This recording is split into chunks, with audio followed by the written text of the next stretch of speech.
आई बने थावे वो 1 रुपया में ढकेल के ले नीले सो मत ले दई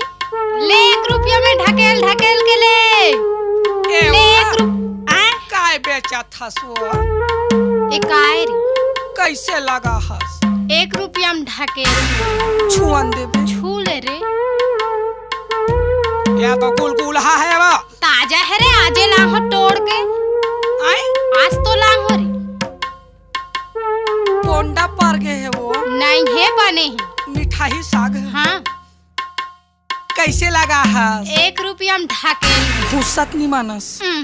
गाड़ी भर मत देबे भाई हे भगवान नहीं देव कहा तो समझ नहीं आता चप्पल उतार देत हूँ तहु ढकेल के लेकी थस टाइम लगते ना वो घुसत नहीं मानस ना नहीं मानस ना गाँव की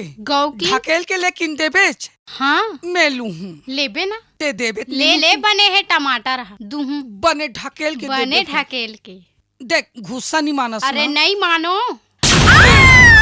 कैसे कर थस रे कैसे कर थस तिहित केहस कावो का कहे रे 1 रुपया में ढकेल के ले कही के तमे टमाटर लगे हो तो मुहिल ढकेल दस्ते तो ओहो भोरहा हो गए वो का भोरहा जोर से लगी सो वहा दे गाँव की ता देख ढकेल के दे ले धरबे कामे डारो रे ता नहीं है कहीं डारे के वो ते नीला हस कुछ रे कुछ नीला हो वो हमर टुकनील देबो तहन लेक जाबे काली जुआ ला दूं लाबे टूरा मुदाई गारी दी नीते नहीं लाहूं तो नहीं रे ला देबे कुल हाल मत डार बे वो बने है ना रे आज जे लाहूं कथो ता ले डार दे हां एल पैसा दे उठाए लगी रे उठावे तभी बनथे वो ए दे टाटा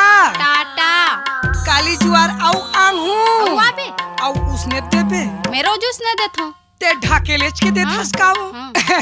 टाटा